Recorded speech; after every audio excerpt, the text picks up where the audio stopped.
Salut à tous et bienvenue dans un nouvel épisode de Pen Thunder, le seul podcast français sur la franchise d'OKC. C'est Pierre qui vous parle. Je vous fais cette intro très rapidement. L'épisode d'aujourd'hui sera en anglais puisqu'on a la chance d'avoir Tom de OKC UK avec nous. Donc n'hésitez pas à nous demander s'il y a des choses que vous n'avez pas compris, des choses que vous voulez qu'on traduise, etc. Mais en tout cas, on va parler avec Tom de son expérience un peu de conte comme le nôtre et de la saison à venir. Donc maintenant, on va parler en anglais. Donc accrochez-vous, sortez les workbooks et à tout de suite. So hi everyone, welcome to a new episode of Up and Further, the only French podcast about the Thunder. Today is a special episode. I'm Pierre. I'm with Constant. How are you, Constant?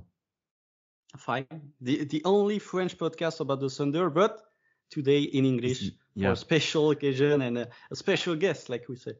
Yeah, because we are with Tom from OKC UK. Tom, thank you so much for joining us, and it's a real pleasure to have you and to talk with you about our team.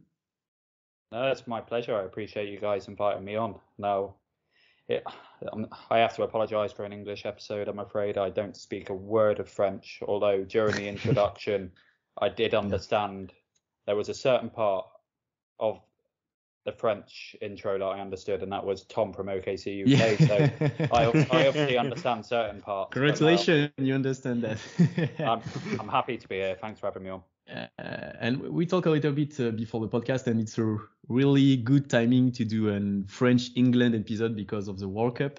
It's not Tom has you are not going to see this, but Tom has an England jersey on him, so. Yeah, you know what's coming this Saturday, but we are gonna win. You are gonna win, Tom. You know that. Maybe it's coming home, but for France. Yeah. Well, let's just say you guys have had enough World Cups. It's about time we've won one. We haven't won one for nearly 60 years. So come on, be a bit more generous now. Come on. Yeah. I mean, we're only like two, like Brazil at 5, but they are way less generous than us. It's time to share. It's time to share. Yeah. Tom, we have seen each other just one time. It was during Shea interview. It was an unforgettable moment to have. So, how do you feel about this? It finally comes up, but. Oh, I remember seeing the message because the message came so completely out of the blue. And at first, I generally didn't think it was real. And then I saw who the message was from, saw it was a verified account, and I was like, oh, damn, like, this is sincere. But they messaged me the day before, and I work in hospitality and restaurants, so like if you're asking me to do something a day before, it's quite hard to change things around. But luckily my boss understood. He knows what I do as a hobby on the side, so I was fortunate enough to get some things switched around. But in terms of the feeling, when we were in the Zoom waiting room, we were there for a while, and it certainly got a bit tense. I was like, is this going to happen? Is it going to cancel?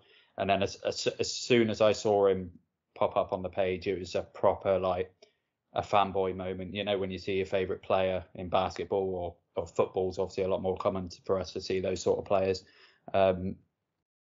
It was a starstruck moment. And then obviously we've waited a while to receive the footage, but getting one of those footage was incredible. Yeah. The interactions that both your account and my account had from these videos done a world of good for the pages, and for us it's a sort of like a pat on the back, if you will, for us ourselves for sticking at it, which I think's outstanding.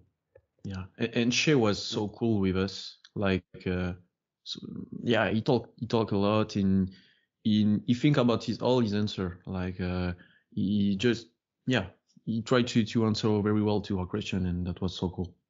Yeah, it seemed like he didn't have an issue being there whatsoever. Like, he seemed like he was happy to chat and answered all the questions he was asked to him in detail as well. So yeah, credit to him. He's a nice guy.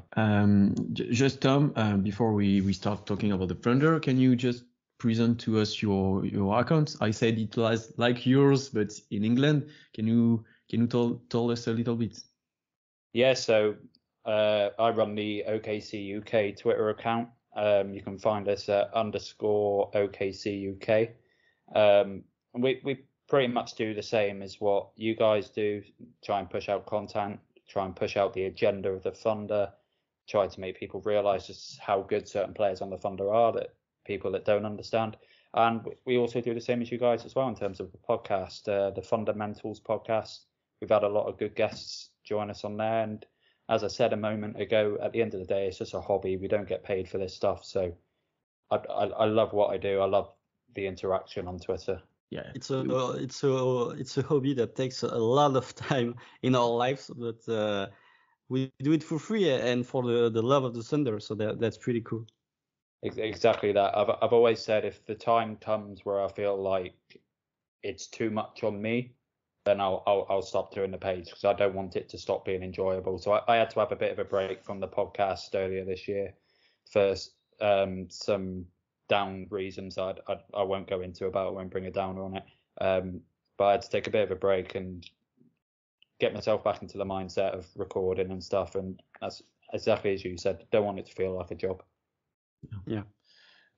Just Tom, how is it to be an NBA fan in UK? You know, I said to you before, France is a huge basketball country, UK a little bit less. So how is it to be a fan account in UK, and especially about OKC, with a small market and so on? So how is it to manage that? Well, it's annoying and great at the same time because I only actually got into the NBA 2016, 2017. Decided to watch a game one night, and it was the Thunder against the Magic. Russell Westbrook had a 40-point triple-double. Yeah. And I said to myself before that game, I'll support whoever the winner is. Just two random teams. I didn't want to be one of those who just supports the big teams like the Lakers or the Celtics or whatnot. So got my fandom from that. I had a couple of close mates who were big basketball fans, so I had the opportunity to talk to them from time to time about certain players, but it wasn't like a proper out and out conversation all the time that I wanted it to be. So I came across a group on Twitter called NBA UK fans. They do a lot of good stuff, a lot of good content in the UK. And there's also a lot of fan accounts like there is in France. I've noticed there's a lot of fan accounts for different teams, which is great. I think it's really good for the growth of the sport. And at that time, before I started my page, I noticed that there wasn't one for the Thunder. So I remember commenting one day, I was like, hey, why is there not one for the Thunder? And they was like, well, no one started it yet. And I was like, right, okay, I'll do it. So cracked on with that. In terms of being a Thunder fan in the UK, it's not, yeah, we're a small market, but it surprised me just how many fans there actually are in the UK of the Thunder. Okay. I expected there to be a lot less, but I think with the NBA now being by sports, I had a couple of years on BT. I think that's certainly grown the game back again. And also the BBL, British Basketball League, is really growing again over here. A lot more bigger American players are coming over and playing in the league. So I think that's really expanding the game. The attendances are going up. So it's really positive to see the growth that the game is getting in the UK, both on the social aspect of social media and people actually paying attention and watching the games. Yeah. Do you have some interaction with the US Thunder community? Because like we have the French language, but you are UK obviously, and you speak the same language. Does it help to speak English, to have some interaction with the US Thunder community? I mean, it probably would help, yeah. In terms of the actual Thunder community, I think it's great. I think it's great in all the language. Like you guys and the other French accounts, I follow you both, admire both your works, and I always, translate the tweets when they come up. And I'm like, oh, because it's the type of curiosity thing, like wanting to know what you're tweeting about, sort of thing. But in America, there's a lot of really great accounts and a lot of really good journalists within the Thunder that are always willing to have a chat. Like shout out Brandon Rabar. I know you guys said that you've had him on your pod before. There's a lot of really good like fan accounts like Thunder Chats who do a lot of good stuff, good content, and the Tropic Thunder podcast. It certainly does help in certain ways. Like I could see why like it's a lot easier for myself to engage in conversations at the time. but it's great as a whole. I love the Twitter community for the Thunder. There's a few loose heads, but who don't quite understand where the Thunder are in terms of the rebuild and stuff. But I'm sure we'll get into that. But no, the Twitter is great, especially for the Thunder. Yeah. Did you ever go to an NBA game? I think you had some in London. I think a few years ago. Did you go there? No, I haven't managed to yet. The last couple of years, obviously, it's been in Paris, and the couple of years before that wasn't like when I was at my super fan level. So it's like if tickets were cheap and I could get them, I would have gone.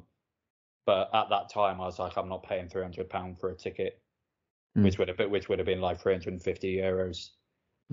I don't know what it's like in Paris, but I'm guessing it's just like as expensive. Yeah. Yes. Exactly. The price for the NBA Paris game is almost the same price to be in the front seats in the Madison Square Garden. It's absolutely ridiculous. It's like €700 for seats. And in some ways that's frustrating because obviously we're French fans. We cannot see NBA games on the stadiums, and when finally you have the opportunity to be able to see an NBA game in Paris, you have to pay half of your month's salary to get seats, and I think that many of the French fans think that's absolutely ridiculous, the price. It is, but the worst thing about it is people pay it. Like they'll still near enough sell it out. So because they still near enough sell it out, the next time NBA Paris happens, the prices are going to be exactly the same, if not more expensive. But the dream is obviously to go out to OKC, as I'm sure it is probably for you guys as well. Planning on it in a couple of years, go out for like 10 days when the Thunder play like 4 games at home with my contributors, the guys I record and stuff with. But obviously that's the calling. Yeah. I did it like last year. I went to OKC to watch some games. I spent like 5 days over there. I was all by myself, so it was not huge. It was very cool. It was like my dream.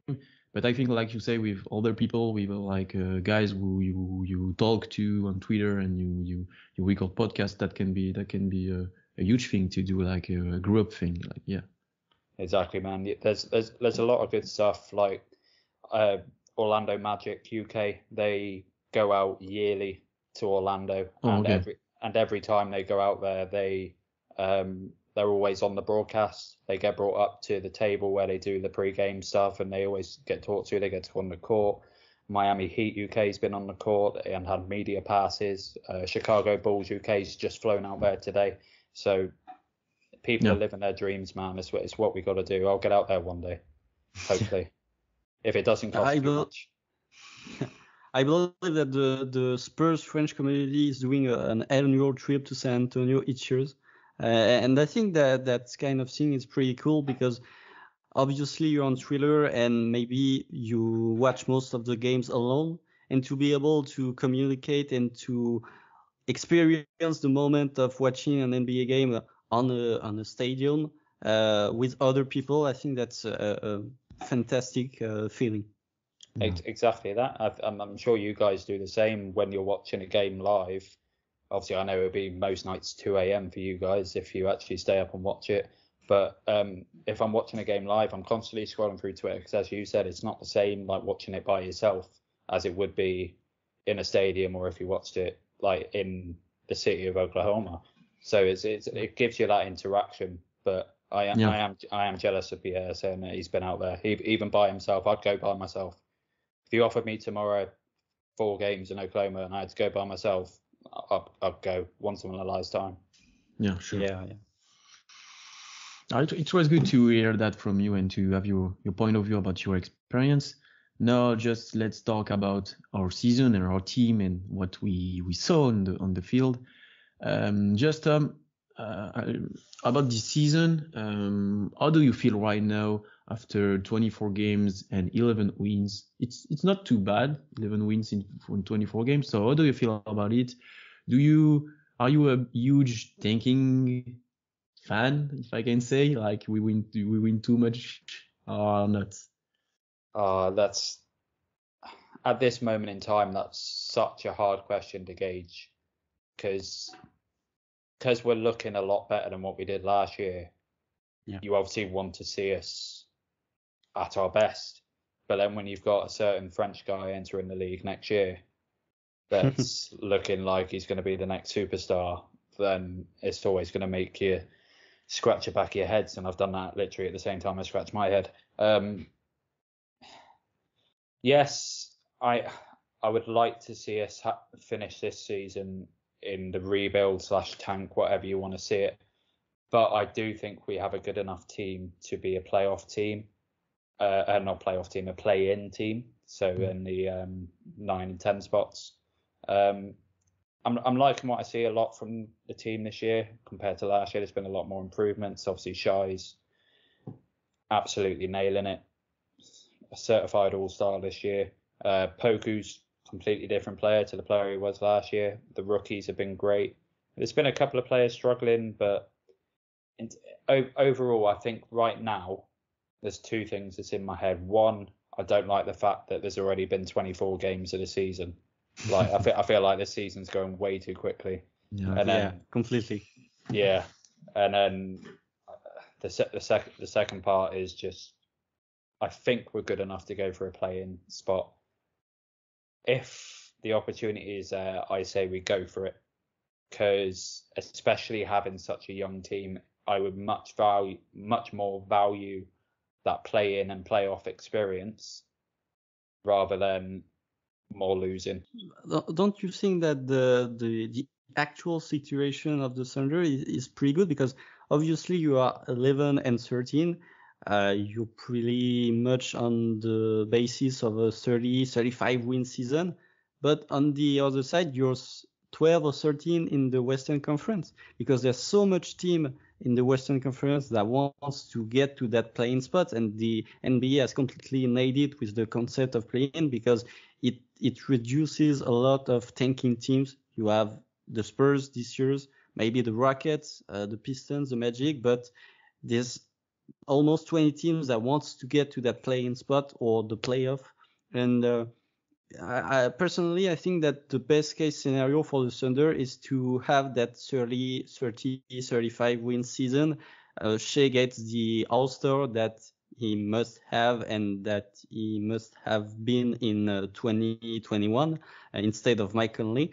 But you still in that 12-13 spot in the Western Conference. That gives you a certain amount of odds for the NBA lottery, and maybe not to have a player like Victor or Scoot that will require a lot of luck to be able to draft these players, but maybe to get to that 5 or 6 spot in a stacked NBA draft that would give you a productive player, and maybe not a superstar player, but can be a very good player, I think.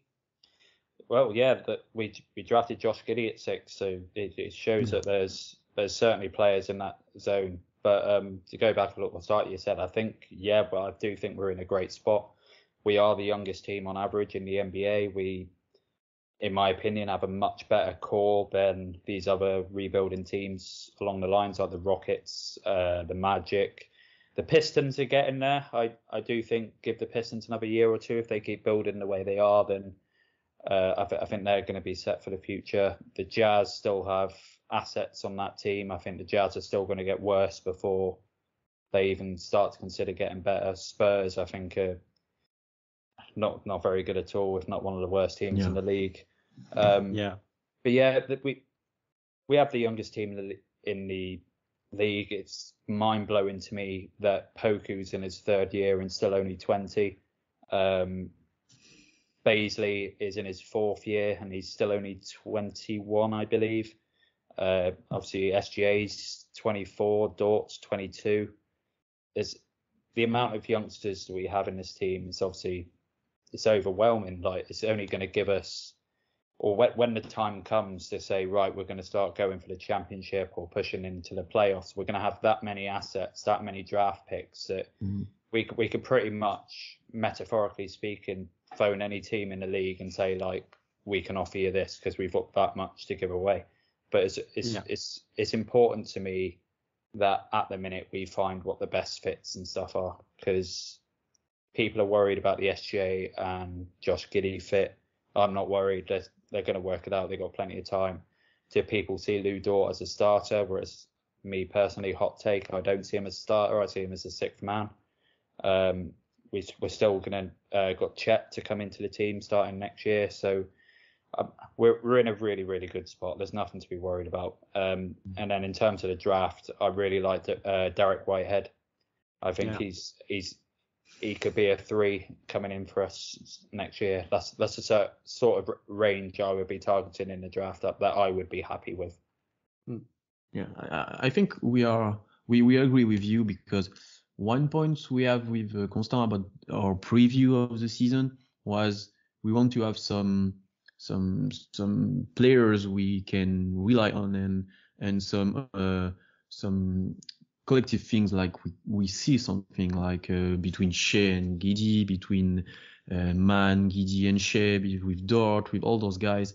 And I think, playing or not, this year OKC shows a lot of progress on this. Like, not all the players are good, like you said, not all are always good every game, like Poku maybe, but there is so much more on the collective thing, on the collective face of the franchise. So yeah, I think this season going to be a huge part of the future process, and maybe in 2 years we are going to say about this season, yeah, that's begin this season, and the basis was here, and now we just had some pieces because we have a lot of assets, like you said, and yeah, that's it, because Shea is maybe right now number 1 option for sure. You have Giddy, you have Chet coming next year, maybe a guy like Whitehead next year too, with a huge profile who can help the Thunder so much. And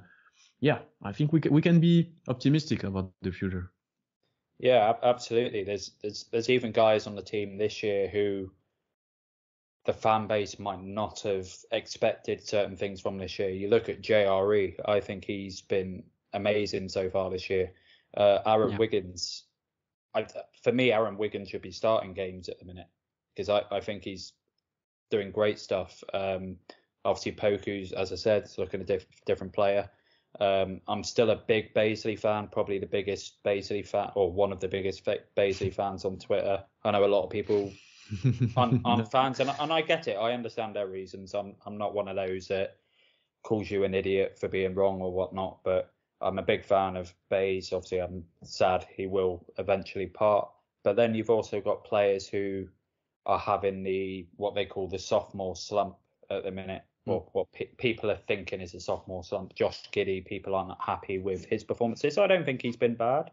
I don't think he's been worth getting shouted at and stuff all over the Twitter, which he has also seen now as well, which is even worse. Trey Mann, I was really excited at the start of the season for Trey Mann and Jalen Williams coming off the bench. Like, that to me is a dynamic duo coming off the bench going forward. That really excites me, but Trey Mann's really struggled with his shot. But yeah, there's so many things to be excited about in this team, and we've only mentioned half of the players. Yeah. And one thing that I like about the Thunder this season is, even when some players have a bad game, like Poku, you always have another player who plays a really good game. Like, for example, the game last night against Playa, Poku wasn't that great, but you have Ousmane Dieng who brings 50 points off the bench on 6 of 8 shooting night. On other games, it could be Jalen Williams, who's been fantastic for his rookie season. And last year we were winning late games, but where we were winning games, it was because Muscala has been on fire offensively, or because Kenrich Williams has bring some hustle from the bench. And that year, if you win games, it's because of our strengths of our young players, and that's what I like the most. It's not our veterans who helps us win games; it's really our young core. It is, and that's credit to Mark Daigneault and his team. He said it numerous times. SGA said it in press conferences that the players are always ready. If they're suited up for the game, they're ready for minutes. Whether they play 2 minutes or whether they play 20, they're ready to go out there and help the team to obviously to win the game. So that's credit to the profile of the Thunder. The profile of the Thunder has certainly, in my opinion, grown in the last couple of years, especially in terms of always being ready and never giving up. And that's what leads to being so good in the clutch. Yeah. You talk a little bit about Shea and Giddy. Maybe this week we saw each other play very well together at the same time. What are you thinking about this? Do you think it's going to work very well in the future? And are you optimistic about it? Yeah, absolutely. I've got no reason to doubt it at this stage. I know people. I think this scenario or the way people are thinking is being brought on by how much SGA has grown this year. The fact that he's dominating the game a lot more now, people are expecting Giddy to do the same. But you got to remember with Josh, he's just had a summer with Chip England, who's obviously the best shooting coach in the league. He's a lot better on the ball, but I don't feel like he gets the ball enough in terms of coming down court, which is something that really, really bothers me. When he's our best passer on the team, for me, he should always be bringing the ball down. Like, I don't understand sometimes why it's Dort, Bays or Poku. They quite regularly bring the ball down. I'm not worried whatsoever. There's no reason to be worried either. So I'm really not understanding some mindsets. But yeah, SGA all-star for the future, and Giddy, I do think if people like Ben Simmons could be an all-star, then Giddy's going to get a few. Ben Simmons is a very good defender too. Now, I'm not sure Giddy is already. Maybe in the future, I'm not sure of that. I think a lot of people were disappointed of Giddy because they, like Constant said in the past, they expect too much from him, and they were too high about his rookie season. He was very good, but he played without Shea, and Shea is so good and need the ball and score lots. So Giddy has to adapt to Shea, and it's a huge thing for him. Like you say, he has not always the ball. I think it's a pace thing because his Poku can take the rebound and already run to the other basket. It's fast, but like you said, he need the ball. He need to take his marks with Shea. He need to create for the other and to create for him. I think this year for him, like when he drive to the basket, he's very good. I think he progressed on that. And yeah, people are hard on him because his first game was not that good. But right now, I think he's doing well. Yeah, no, I think Giddy is doing a lot this year of what Poku's been doing the last couple of years, where if something goes wrong, but let's start with Poku. The last couple of years, if he'd done something wrong, he would always look straight at Mark Daigneault. He would always look straight towards the bench, and that was just ruining his game. Yeah. Giddy's been doing the same this year. He's obviously had a lot of unfortunate turnovers, and you can just see him react to it extremely quickly, and he's beating himself up. I know personally from playing sports that you beat yourself up, you're just going to carry on, or you're not going to be able to get yourself out that groove straight away. So maybe it's a bit of a mentality thing for Josh, but he seems like he's a strong kid. It's nothing that worries me whatsoever. Yeah, and people also tend to forget that Giddy is only 20. I mean, he's a really young player. He was, I think, the third most youngest player in the 2021 NBA draft, and he's a 2002 player. And I think that personally, people have always the memory of the last games of Giddy rookie season, where he averaged almost a triple-double in average. And people tend to forget the first part of the rookie season of Giddy, which was good, but not that good as it was in February or in January. And I think he's starting to find a sort of rhythm in his season. The last couple of games have been pretty good, especially the Wolves games where he's in 21, 12, and 7.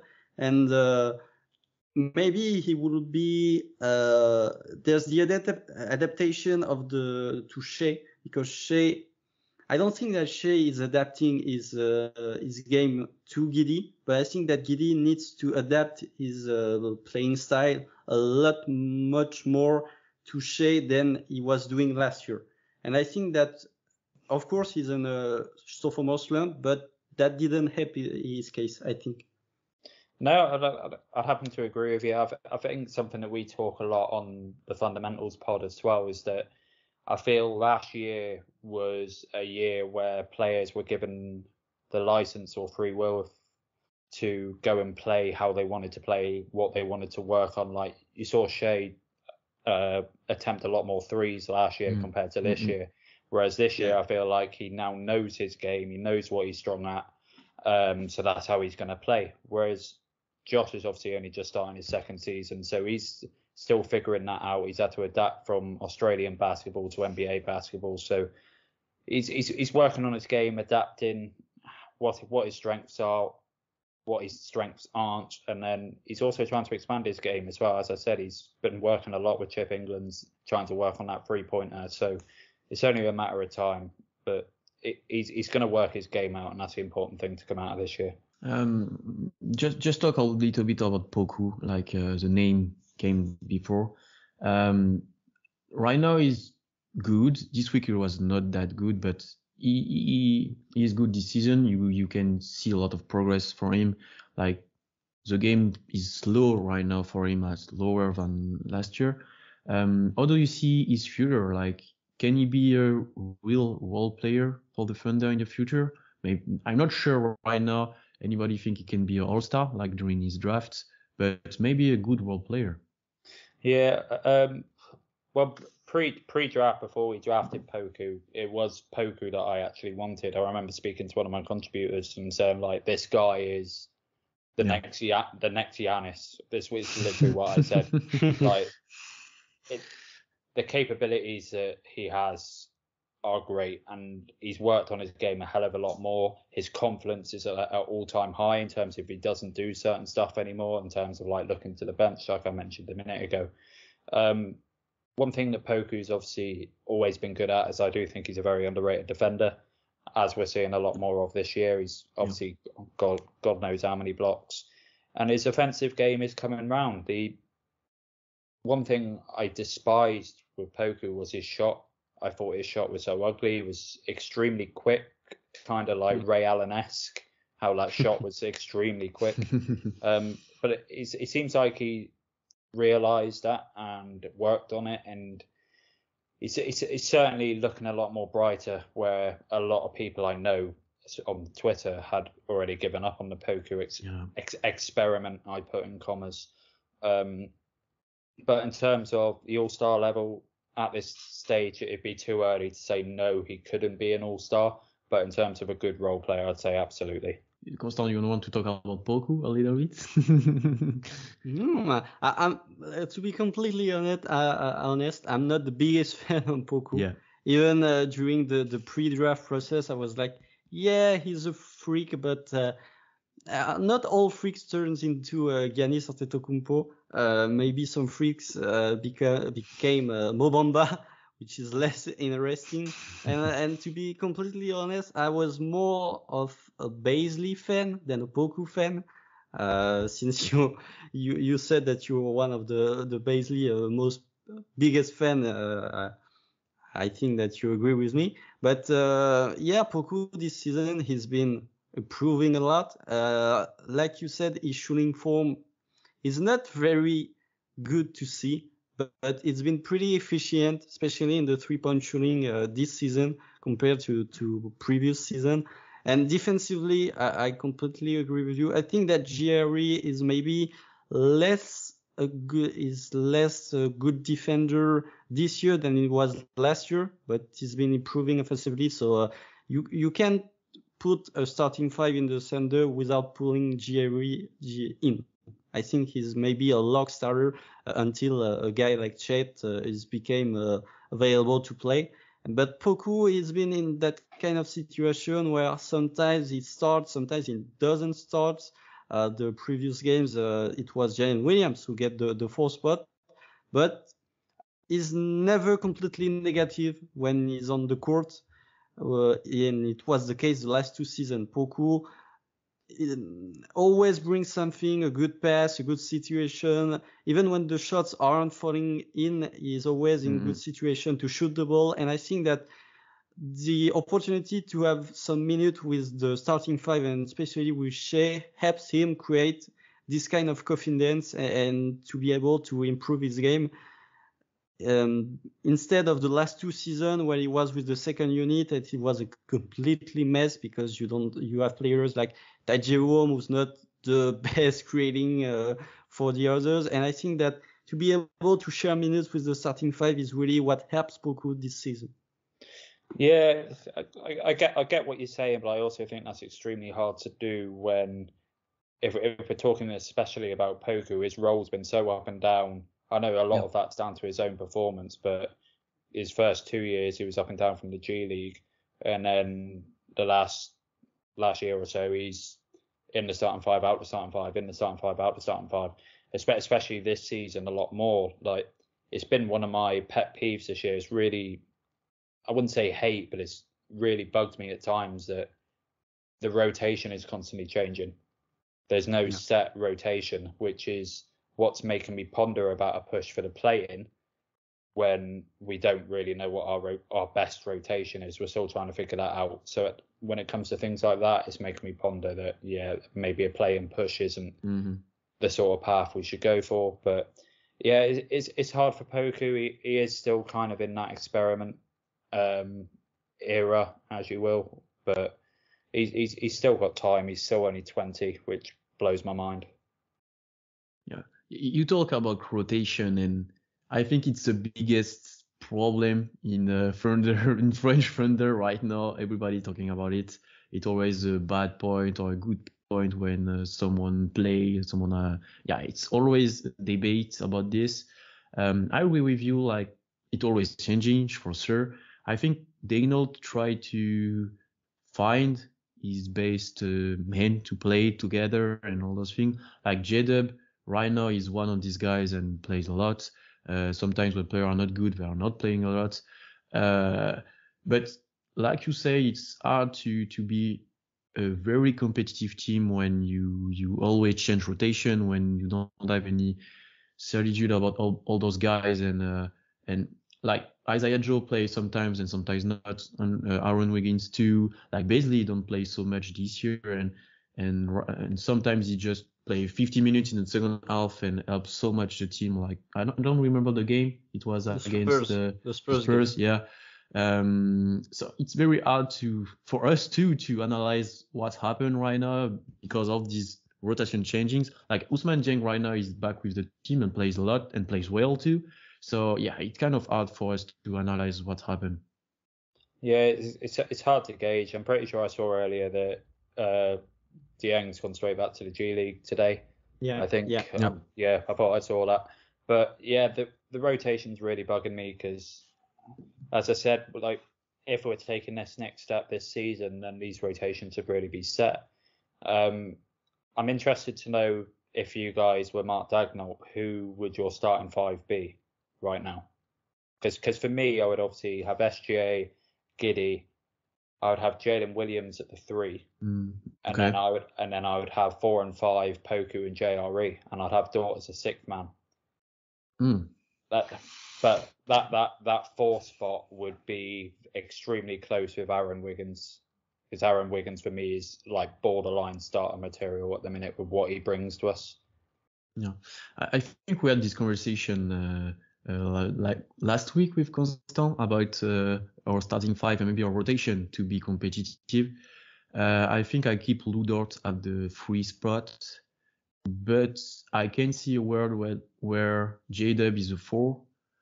But I like so much J-Dub off the bench because of his all the things he can do. Like he can create for others, he can shoot, he can defend so well against some multiple position. So I think I'm go with Poku and GRE, and I think Constant going to that too. But like you, Aaron Wiggins for me is a part of the rotation if you want to win. He brings so much on defense, and he's he's efficient this year. So you have to play him. I think you have to play Kenrich a lot if you want to win. Maybe a little bit of Muscala, but I'm not sure. And I like Paisley too, so I want to play him a little bit. And Man have to prove we can rely on him, but you have to play him because his offense can be a huge part of Thunder success in the future. So I play him too. Constant, how do you see that? Yeah, I like the fact that I love J-Dub, the player, but I also like the fact that he can bring some ball handling off the bench. I think that if you put him in the starting five, that can reduce a little bit his strength and his possibility to be a good player off the bench. If Truman was the Truman of last year in some games, I would be fine with the fact of playing J-Dub at the 4 spot, at the starting 4 spot. But since Truman is not very good this season, J-Dub brings a certain amount of facts or I don't have the word, but he can bring something of the bench that Truman doesn't bring. And if you put like someone like Dort off the bench, I think that the bench can be a little bit more weak on the offensive side because J-Dub can create, can score from the 3-point, can drive. And Aaron Wiggins, frankly, it depends on matchup. If we play a team like the Celtics or the Suns who have a massive amount of wingmen, I would prefer to start Aaron Wiggins at the 4 spot. If you play a team like Denver or Minnesota, I prefer to start maybe Poku and GRE. And sometimes when you have, especially the last couple of weeks, when you have really tough defensive weakness, I like the fact that Poku and Bailey this year could play together. Mm-hmm. Yeah, you guys have certainly thought about it a lot more than what I have. They're all very good points. You can't argue with any of them, especially with the J-Dub being on the bench. Like when you say it like that, I was going through the players that would be left on the bench, and I'm like, God, yeah, you're right. You'd have to bring somebody else in if that was to be the 5. You'd have to bring in another ball handler. Yeah, but you can in a world you can say J-Dub can be a very good asset aside Shea and Giddy, like together will play so well. I think there's so much complementarity and yeah, they can do all the things all. So it's very interesting to play them together. But one question who can be very tough to answer is what is your finishing lineup in a clutch game? Because this one, yeah, depends a lot of the games for Mark Daigneault, but it can be tough to decide that. Like a Kenrich Williams can have a good argument to finish the games, like against Minnesota, I think. So it's very tough to say. It's a very tough question. I think that one's going to be purely down to the matchup. We've had games this year with Isaiah Joe finishing out the game. Was it Phoenix? Denver and Dallas. Dallas is the one I'm thinking of. Where he was incredible. Or Mike Muscala were placing with the threes. Like it's such a hard question. I know that's been another topic with Josh Giddey. Should he be finishing and closing out games? At this point in time, absolutely, he's got to get used to it. But yes, I wouldn't like to set a 5 in stone. These are the guys that have to finish out. I don't completely agree with the idea of having a set 5 towards the end of the game either. I like how it should be open. You should see how the game goes, how they've played, how we've played, and judge it from there. You could use a fan favorite finishing 5 with Shea at the 1, Dort at the 2, Giddy at the 3, J-Dub at the 4, and Kenrich at the 5th. If you really want to be exotic about but the Thunder have proven Mark Daigneault is not afraid of using some exotic lineups. It's the game against the Wizards, I think, where Porzingis is torching us in against Poku, and Mark Daigneault at the start of the second half decides to put Kenrich at the 5th, and that's when the Thunder made a run. So, and Mark Daigneault said it in a press conference before the games against Atlanta. The Thunder recently are a very good offensive rebounding team, and Daigneault said it's because we are getting smaller, and it creates a lot more collective effort. Some people are way more engaged to go to get that rebound. Like Dort is very efficient in offensive rebound. I think that Giddey at the start of the season was not a threat on offensive rebounding, which he is right now. Can reach obviously maybe GRE, and I think that the Thunder, even though you have a player like Chekondrem who's a 7-footer and more, even if you have a player like Poku who's a 7-footer or more, Mark Daigneault isn't afraid to be smaller, and that's really a point that I like about him. He's not afraid to experiment. He's not afraid to go to some exotic places, which I think this season are about. It's about experimenting, and it's about getting some results, or not some results, but it's about getting a knowledge about what's working and what isn't working. Yeah, I'm a big Mark Daigneault fan. I think he's a really good coach. He's not afraid to say what he thinks. He's not afraid to action what he thinks. So, it works for him a lot of the time. There are a few times where the starting five comes out and I'm like, what are you doing, Mark? That's an awful starting five, or an awful looking starting five even.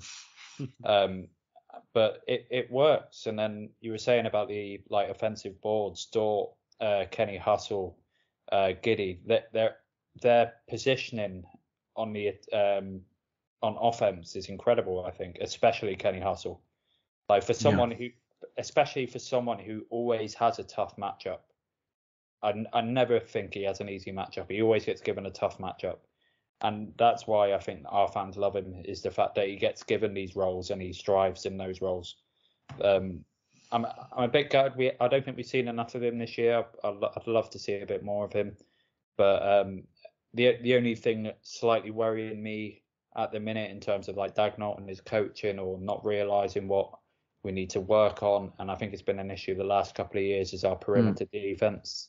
Yeah, I think we're awful at the arc. I don't think Lou Dort's defended as well as he has done the last couple of years, especially this year.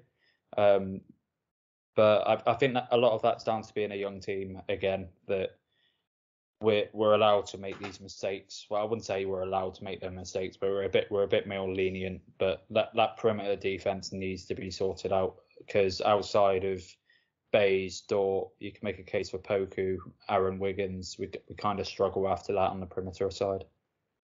It's really interesting what you said about the defense, because I think a couple of years ago, OKC was a very one-on-one defense, Dort defense so well on his guy, all those things. And right now, I think we are a very rotational defense, or helping defense. I don't know how to say that, but everybody helping each other. Everybody rotate a lot. Everybody is very.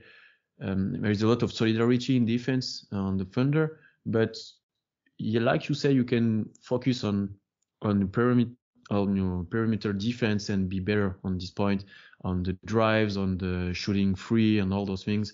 And right now it's more a collective thing, and you can see progress, I think, on the individual side, like you said. Yeah, that's. I forgot what point I was going to make then. It's just Costa, go for it. Costa, go for it if you want to. Just open my mouth and it's gone. I think that the Thunder is a bad perimeter defense because we overhamping under the rim, because we don't have a really good shot blocker. I mean, Poku is capable to block shots, but he's not a Rudy Gobert style. He's not some people are afraid to drive. Baisley could be that rim protector, but he's not playing that much to be able to see him. And I think that's the biggest missing about Chet's injury. If we have Chet, it could be a very good rim protector. And I think that with him, the Thunder will not overhamping like it is the case right now. And when you're overhamping, of course, you're getting a lot of kickouts, a lot of open looks on threes. And that's what bothers me the most. Is because I think that on the defensive side, I don't know if it's Mark Daigneault's fault or the player's fault. You don't trust enough your player under the rim. And I think that's some point that the Thunder could improve this season. Yeah, it's a good point to make again. I think Poku with his defense in terms of being a rim protector, I think he's a lot better a defender when he's on the move. When he's static or like they're in the paint area trying to get past him, I think that's where he struggles. I've remembered what I was going to say now. I do think. Oh my god, I've forgotten it again. I've sat there now. What's going on? I was about to use the excuse about Poku and the helping defense and over helping, I think Constant say, and perimeter defense. I've remembered now. I swear down, I've remembered. I promise you. I promise the listeners I'll remember. But yeah, I think with the perimeter D aspect as well, I think the players just get mismatched way too much. Like the players, the point guard, the shooting guard, whoever's got the ball, they're getting these screens way too easily, and I think that's something we don't do enough. Like we kind of do what I call the help screens, where they come up, set a screen for like a second, and then attack the paint. But I agree with the Bazley. I think Baze is a really good rim protector. Poku struggles in certain ways. JRE, I don't think we've seen quite enough of on defense. I think he's a bit more of an attacking 4/5, however you see fit. But yeah, there's certain aspects of the defensive game that they are worrying, and I'm not entirely sure when and how they're going to get worked on.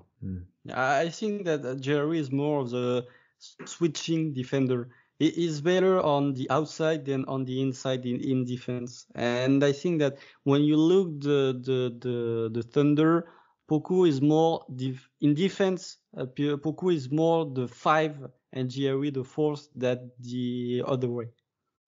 Yeah, but I think we lost our best screener over the course of the summer, and that was Isaiah Roby. I thought he was. I thought he was the best screener on the team. I thought he was always in the right spot and he held his screens well. But so be it. He's living life in San Antonio now. You look disappointing to we cut Robbie. Like.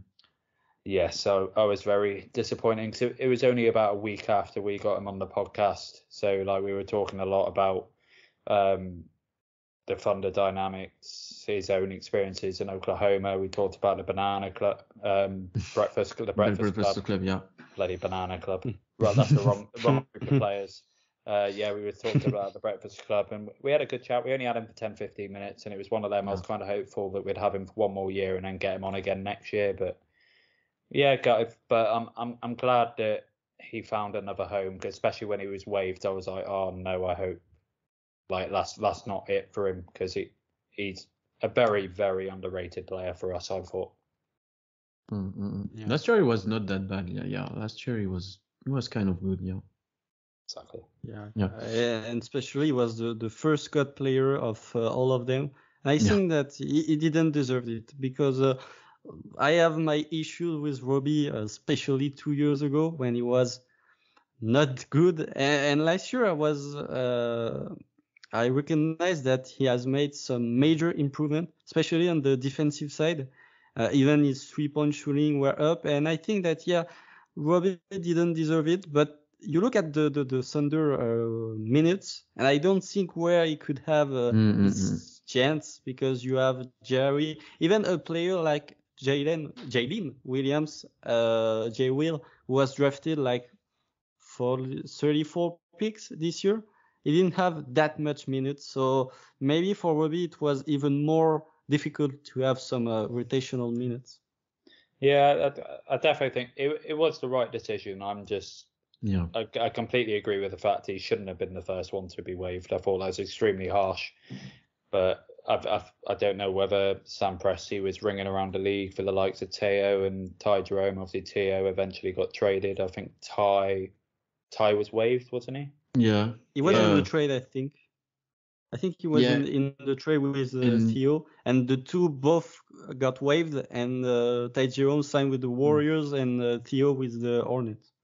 Yeah, I'm happy for Theo at the minute. I was so glad he got picked up by Charlotte, and he's played some good minutes out there in the expenses of LaMelo not playing. Mhm. Yeah. Just to conclude our episode, Tom, do you just make a prediction? Like if you think the Thunder will finish in the play-in, and maybe with how many wins? Like if you had to say right now after 24 games. I'm gonna say no, because then if we do, it's a win-win. If I say yes and I'm wrong, then everyone can shout at me. But if I say no and I'm wrong, everybody's happy. Good strategy. Always be pessimistic. Yes, exactly. But no, I think we finish between the 30 and 35 mark. That will be best case scenario. I mean, if you told us in the preview of the season, Chet, or right after Chet injury, if we told us you're gonna win 35 games next season without Chet, I think we all have been very pleased with that. Yeah, 100%. There's no reason not to. Obviously, we don't really know what to expect with Chet yet, but obviously we saw what he was doing with Gonzaga, but we got to see what he's going to do with Shea. Okay, we'll see that. In some games, what happened. I'm not sure we're going to the play-in, but yeah, 12 or 11 on the West. Yeah, it's possible. Why not, I think. So guys, just end this podcast. Tom, thank you so much for joining us and talk with us about your experiences, about the Thunder. It was very interesting to have your point of view about this. So thank you so much for coming. No, I appreciate you having me. It's nice to be in the chair instead of the one asking the question. So it's felt a bit weird, like not actually hosting a podcast. It happens every now and then where I don't have to do the hosting and I get asked the questions instead. But it's nice to talk to a couple of Baisley fans as well. I don't get that on my own pod. they all hate Baisley on my own pod, so it's nice to get some Bays fans. Yeah, we like him. Yeah, we like him. Can you just remind everyone where we can find you on Twitter and on your podcast and all those things? Yeah, sure. So my Twitter is _OKCUK or OKCUK in the search bar, and my podcast is called Fundamentals. We're for UK-based Thunder fans, try and get episodes out fortnightly, I'd say every 2 weeks. But yeah, it's a lot of fun. We don't take it too seriously. We have a couple of games and stuff in there, but as I said right at the start, it's all for a bit of fun, all for a hobby. Okay, great. Thank you so much, Tom. Thank you. Thank you very much. Je vais juste faire en français maintenant. Merci à tous d'avoir écouté cet épisode. Encore une fois, n'hésitez pas à revenir vers nous si vous avez des problèmes de traduction, etc. Abonnez-vous partout, à toutes les plateformes d'écoute, Twitter, Instagram. Suivez-nous partout. J'espère que cet épisode en anglais vous a plu. Ça faisait un moment qu'on n'avait pas fait. Et bien sûr, allez suivre Tom @OKCUK. Allez écouter son podcast, il est très intéressant, donc n'hésitez pas. Et puis voilà, on se retrouve très vite dès la semaine prochaine. Et salut à tous. Salut. À vous, Nico.